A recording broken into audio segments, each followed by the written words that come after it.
장학금이 1등이라고 할 수 있습니다. 학비가 면제되고요. 두 번째로는 매 학기당 200만 원의 학업 지원금을 받습니다.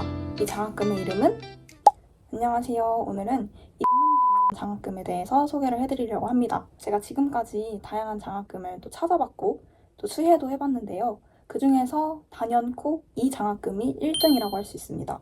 정말 혜택도 엄청나고 또 그에 비해서 해야 할 것들은 그렇게 어렵지 않아요. 힘들지도 않고. 그래서 정말 장점만 가득한 이 장학금을 제가 소개해드리려고 하는데요. 이 장학금의 이름은 이렇습니다. 바로 인문백년 장학금이에요. 이 인문백년 장학금이란 무엇이냐? 인문사회계열 우수 학생에게 학자금을 지원해서 인문학적인 소양을 갖출 수 있는 인재로서 양성하는 그런 장학 사업입니다. 이 장학 사업은 어디에서 주관하는 거냐면 바로 한국장학재단입니다. 한국장학재단은 너무나도 유명하고 다들 한 번쯤은 들어보셨을 거라고 생각이 하는데요. 한국장학재단에서 하는 만큼 믿을 수 있고 신뢰할 수 있는 그런 장학 프로그램입니다. 이번에 2025년도 인문백년 신규 장학생을 선발한다고 하는데요. 신청 기간은 3월 26일부터 4월 16일 수요일까지입니다. 인문백년 장학금인 만큼 인문사회계열 학과에 재학 중인 학생들만 신청을 할 수가 있고요. 또 국내 4년제 대학이어야 하고 그 중에서도 1학년과 3학년만 선발을 하고 있습니다. 2학년인 분들은 내년에 3학년이 되어서 신청을 하시면 될 것 같아요. 저는 1학년 신입생 때부터 이 사업에 지원해서 지금 4학년 1학기를 재학 중인데 지금까지 쭉 7학기째 장학금을 수혜받고 있습니다. 그래서 1학년은 전공 탐색 유형으로 최대 4년간 지원을 받고요. 3학년은 전공 확립 유형으로 최대 2년의 지원을 받습니다. 저처럼 1학년 신입생 때부터 이 혜택을 수혜를 받는다면 4년간 지원을 받는 것이기 때문에 조금 더 좋겠죠. 하지만 내가 이미 1학년 신입생의 시기를 지나버렸다, 2학년에 진학했다 또는 3학년에 진학했다 하시는 분들은 지금이라도 늦지 않았으니까 3학년 유형으로 전공 확립 유형으로 신청을 하시면 좋을 것 같아요.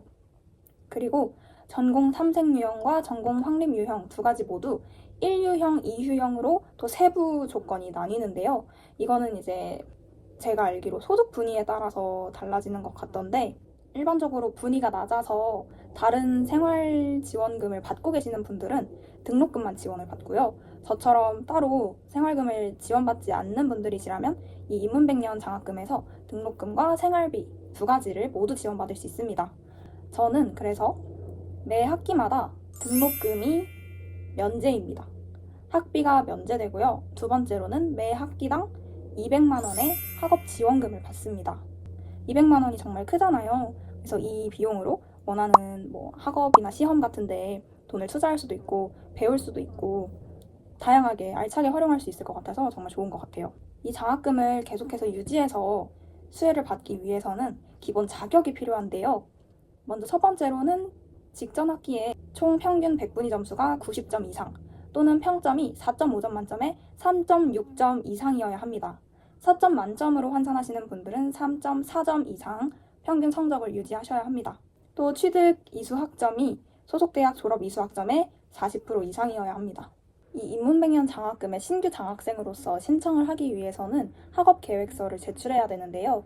이 제출한 서류에 따라서 담당자분께서 평가를 하시고 선발 여부를 판단하십니다. 그렇기 때문에 이 학업계획서가 정말 중요하겠죠. 다른 장학금의 경우 면접을 보는 장학금이 굉장히 많았었는데 이 장학금은 면접을 보지 않아요. 그래서 정말 큰 장점이 되는 것 같거든요. 사실 면접을 준비한다는 게 정말 떨리기도 하고 힘든 일이잖아요. 그런데 이 장학금은 서류만 제출하면 되기 때문에 비교적 간단하고 간편한데요. 그렇기 때문에 이 서류의 비중이 정말 크다는 점, 그래서 서류를 정말 잘 쓰는 것이 중요합니다. 제가 실제로 1학년 때 학업계획서를 쓴 자료를 가지고 말씀을 드릴게요. 한 3, 4년 정도가 지났기 때문에 내용이 조금 달라졌을 수도 있긴 한데 참고만 해주시면 좋을 것 같아요. 먼저 첫 번째, 지원 동기입니다.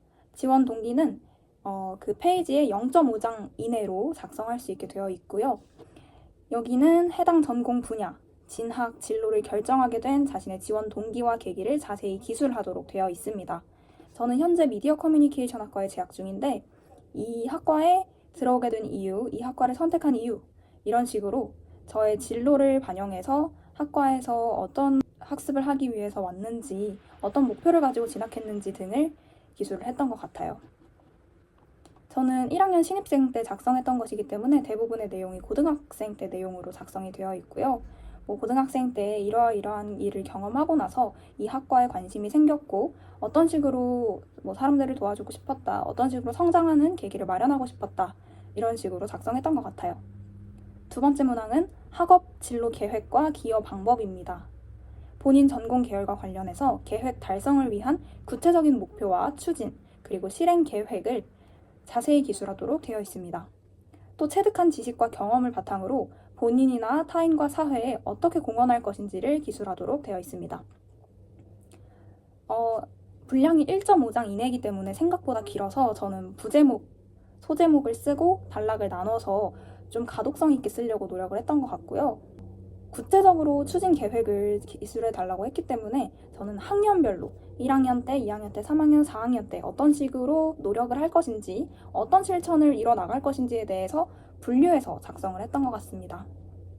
1학년 때는 전공 과목 수업을 통해 어떠한 역량을 기를 것이고 2학년 때는 더 나아가서 자발적으로 어떤 것을 탐색해 볼 것이다. 이런 식으로 3, 4학년 때는 더 역량이 발전된 심화된 학습을 할 것이다. 탐구를 할 것이다. 이런 식으로 작성을 자세하게 했던 것 같아요. 그리고 세 번째 문항은 사회공헌활동 실적 및 계획입니다. 학생 본인이 지금까지 수행한 주요 사회공헌 노력 및 활동을 3가지 이내로 기술하고 해당 활동에 어떤 동기와 목적을 가지고 얼마만큼 지속적이고 헌신적으로 역할을 했는지를 기술하면 됩니다. 또 대학 입학 후에 사회공헌 활동을 어떤 식으로 할 것인지 계획도 기술해주면 되는데요. 저는 고등학생 때 문화재 지킴이 활동을 한 적이 있어요. 그래서 그 봉사활동을 했던 내역과 또 제가 자발적으로 참여했던 대외 활동이 있는데요. 그 대외 활동에서 경험했던 바를 중점으로 작성을 했던 것 같아요. 제가 어떤 식으로 기여를 했는지에 목적을 두고 작성을 했고요. 또 앞으로 어떤 식으로 기여를 할지가 가장 중요할 것 같아요. 지금까지는 본인이 한 활동이 적을 수도 있잖아요. 그래서 앞으로는 어떻게 할 것인지를 더 구체적으로 쓰면 좋게 점수를 받을 수 있지 않을까 생각이 드는데요. 저번에 제가 영상에서 소개시켜드린 대학생 청소년 교육지원 장학생 활동을 통해서 중고등학교 친구들을 위해서 이런 식으로 기여를 하겠다, 이렇게 얘기를 했던 것 같습니다. 근데 이 사회활동과 기여도 자신의 진로와 조금 연관이 되어 있을수록 좋겠죠.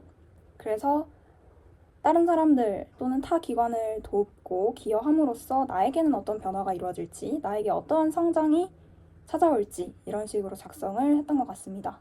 인문백년 장학생이기 때문에 본인의 진로, 본인의 학과, 본인의 꿈에 대해서 좀 자세하게 기술하는 것이 좋을 것 같고요. 자신의 강점이나 역량을 좀 많이 강조해서 작성을 하는 게 중요할 것 같습니다. 꿈은 조금 크게 잡되 그 안에 세부적인 계획이 있는 게 중요해요. 너무 광범위하게 사람들을 도와주고 사람들을 행복하게 해줄 것이다 라고 하면 어떤 식으로 행복하게 해줄 것인지 그 구체적인 게 드러나 있지가 않잖아요. 사람들을 행복하게 해주는 것이 저의 목표인데 그 목표를 이루기 위해서는 이런 식으로 지금까지 노력을 해왔었고 이렇게 했더니 이런 점들을 깨달아서 앞으로는 이런 걸 더 추가해서 발전시키고자 합니다. 이런 식으로 작성을 하면 조금 더 신뢰도 있고 또 뒷받침되는 내용이 붙으면서 내용이 조금 더 탄탄해지지 않을까 생각이 듭니다. 그러면 신청기한 놓치지 마시고 꼭 인문백년 장학금에 신청해보시길 바라겠습니다. 이 장학금 관련해서 궁금하신 점이 있으시다면 댓글 남겨주시면 제가 아는 선에서 도와드리도록 하겠습니다.